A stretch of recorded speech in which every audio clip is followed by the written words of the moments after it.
Jadi gini, ada beberapa orang, ya, aku belajar di mahasiswa, ada juga pelajar. Mereka merantau jauh dari orang tuanya untuk mereka bisa mengeksplor dirinya lebih lanjut. Ini mungkin ada nyaman dalam perubahan, tapi jangan harap ada perubahan dalam zona nyaman.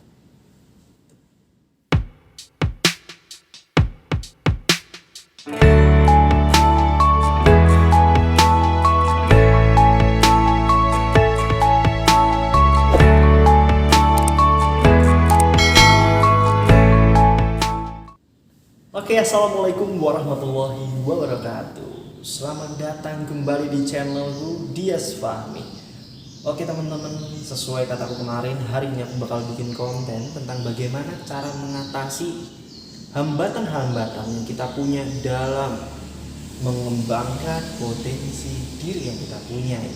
Tapi sebelum beranjak ke situ, jangan lupa subscribe channel ini, nyalakan lonceng notifikasinya, kasih like dan komen nih, karena itu sangat berarti untuk pengembangan channel ini ya. Ada suara motor lewat banyak, abaikan aja ya, karena ini belum bisa punya duit yang bangun studio banyak bedamnya ya. Oke, so lanjut lagi, kita akan langsung membahas tentang cara mengatasi hambatan-hambatan dan mengembangkan potensi diri yang kita punya. Tapi di sini aku punya kisah yang menurutku sangat menarik. Jadi ada cerita di mana seorang cucu dan seorang kakek ini sedang bercerita. Si cucu ini nanya nih sama kakeknya, "Kek, aku pengen bisa menaklukkan seekor gajah. Karena seekor gajah ini kan dia besar, kuat. Tapi kira-kira gimana ya caranya?" Si kakek ini hanya tertawa, tersenyum kecil gitu, dan dia langsung menuju ke gudang untuk mengambil sebuah perangkap. Dan dibawalah si cucu ini ke hutan. Dipasanglah perangkap itu, dan beberapa saat kemudian gajah itu tertangkap. Dan dibawalah gajah ini ke kediaman kakek itu. Jadi mereka tinggal di tengah hutan. Terus dirantailah gajah itu di sebuah pohon yang sangat kuat dan sangat besar. Dan beberapa saat kemudian itu, berhari-hari berlalu, gajah ini diberikan makan, diurusin, dimandiin ya, pokoknya diurusin lah. Dan suatu ketika gajah ini dilepaskan, teman-teman. Tapi ketika gajah ini dilepaskan, si anak ini terkaget-kaget. Kenapa? Dia penasaran, gajah ini kok nggak kemana-mana ya? Kok dia tetap di situ ya? Sebenarnya apa sih yang terjadi? Dan sadar atau enggak, ini adalah sesuatu hal fenomenal yang terjadi di Indonesia, di masyarakat kita. Persepsi seperti ini yang mengikat orang-orang untuk tidak ingin berpikir jauh. Jadi gini, ada insight dari cerita ini, yaitu gini. Gajah itu melambangkan sesuatu kekuatan yang besar ya. Tetapi ketika gajah ini sudah diurusin, dia merasa nyaman, dia terjebak di dalam kenyamanan itu.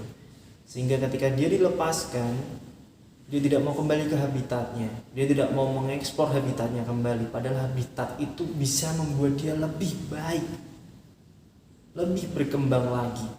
Begitu juga dengan manusia. Manusia merasa dirinya itu lemah, tidak memiliki kelebihan. Dia cenderung nyaman dengan kondisinya saat ini, menganggap dia tidak mempunyai masalah. Tetapi ketika dia merasakan itu, sebenarnya itu adalah saat dimana sebenarnya dia itu sedang sangat-sangat bermasalah. Nah, contohnya apa sih? Contohnya seperti ini.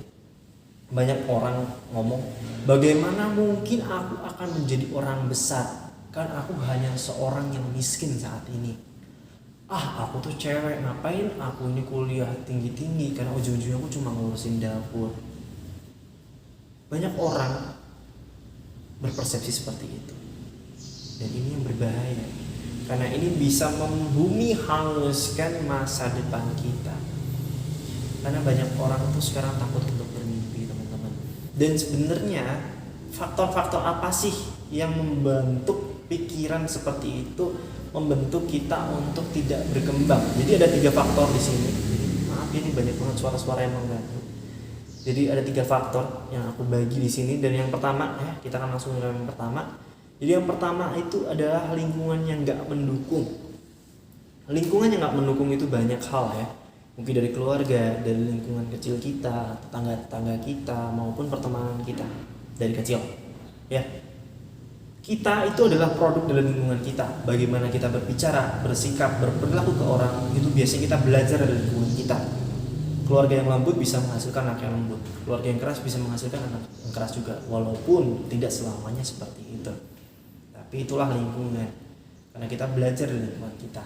Dan teman-teman, ketika kalian berada dalam lingkungan yang mungkin tidak mendukung kalian merasa mungkin orang tua kalian nggak support, dan kalian sudah mengupayakan beragam hal, kalian tidak bisa untuk merubah hal itu. Menurutku satu hal, kalian perlu berhijrah. Berhijrah itu maksudnya berpindah, mencari lingkungan yang lebih positif. Bukan berarti kalian meninggalkan orang tua kalian. Jadi gini, ada beberapa orang, ya, aku belajar di mahasiswa, ada juga pelajar. Mereka merantau jauh dari orang tuanya untuk mereka bisa mengeksplor dirinya lebih lanjut. Ini mungkin buat kalian yang masih ada jenjang mau kuliah, cobalah eksplor tuh. Kalian keluar kota untuk belajar. Kalian punya kesempatan untuk mengeksplor dan mengenali diri kalian lebih dalam. Tapi gini, misal kalian nggak mungkin juga untuk keluar kota, kalian bisa, misal kalian nih di rumah biasanya 12 jam, kurangi waktunya. Coba kurangi waktu 2 jam. 2 jam itu kalian berikan untuk komunitas ataupun kalian mengeksplor diri kalian keluar. Tapi ketika pandemi ini sebenarnya banyak banget cara yang bisa kita manfaatkan, yaitu mungkin join webinar, terus join event-event yang sifatnya virtual tuh, online.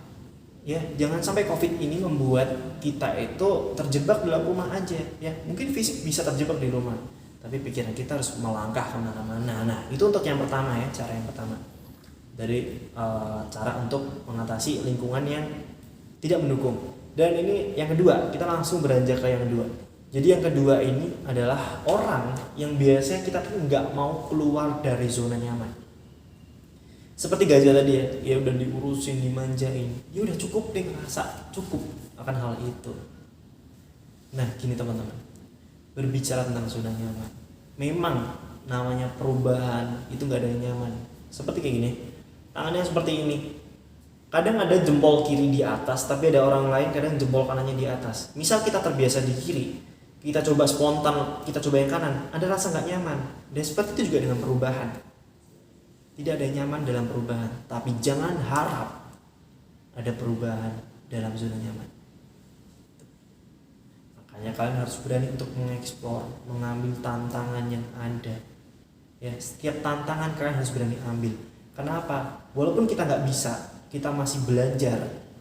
Ambil tantangan itu. Kenapa? Dengan adanya tantangan, kita menjadi ter-challenge. Kita menjadi termotivasi, tersulut untuk belajar, untuk menampilkan yang terbaik dari diri kita terkait hal itu. Dan tentunya kita akan mendapatkan feedback dari orang. Ketika feedbacknya buruk, jangan terus kita gak berani mencoba lagi, bangkitlah lagi. Karena kegagalan sesungguhnya adalah ketika berhenti memperjuangkan sesuatu hal yang tidak maksimal dulunya. Catat itu baik-baik. Oke. Kita beralih ke yang ketiga. Itu yang kedua tadi ya.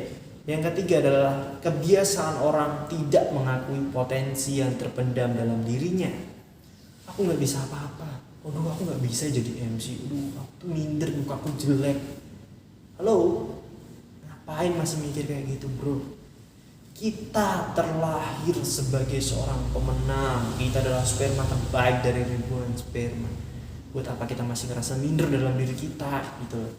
Ya, jadi teman-teman, selalu manfaatkan kesempatan yang datang. Pede dengan apa yang kita punya. Kelebihan itu banyak, potensi itu banyak dalam diri kita, ya. Kita harus percayakan hal itu. Kuncinya itu kita punya persepsi yang baik dengan diri kita, ya.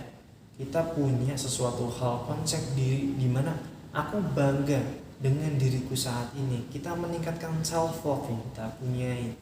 Supaya apa? Kita nggak ngerasa minder ketika ketemu orang yang lebih sukses dari diri kita. Nah, berbicara tentang ada orang sukses lebih dari diri kita, menurutku satu, ketika mereka yakin dengan langkahnya, kita masih ragu. Ketika mereka sudah mulai melangkah, kita masih berpikir keras. Ibarat Indonesia, negara lain sudah mikir bagaimana bisa membuat kehidupan di Mars. Indonesia masih sibuk berdebat politik. debat kusir nggak jelas. Itu yang terjadi saat ini. Nah, makanya kita harus ubah pola pikir kita. Mulailah berani berkompetisi dengan diri kita dan yakin diri kita mampu.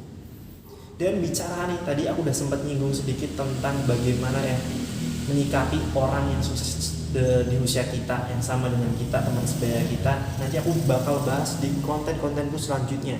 Aku bakal bahas bagaimana cara menyikapi kesuksesan orang lain. Nah, itu teman-teman yang mungkin bisa aku bagikan. Jadi kesimpulannya ada 3 hal yang menghambat kita dalam mengembangkan potensi. Yang pertama adalah lingkungan yang tidak mendukung, kita tidak berani keluar dari zona nyaman, dan yang ketiga adalah tidak mengakui potensi yang terpendam. Jadi ketika kalian terjatuh, bangkit lagi, gagal coba lagi, dan selalu percaya ketika kita kecewa, rencana Tuhan itu jauh lebih indah dari apa yang kita rencanakan. Aku Dias Fahmi, terima kasih sudah menonton video ini. Jangan lupa di subscribe, nyalakan lonceng notifikasinya, dan like dan share video ini, karena itu bisa membantu untuk channel ini terus berkembang. So, see you again di kontenku berikutnya. Assalamualaikum warahmatullahi wabarakatuh. Bye bye.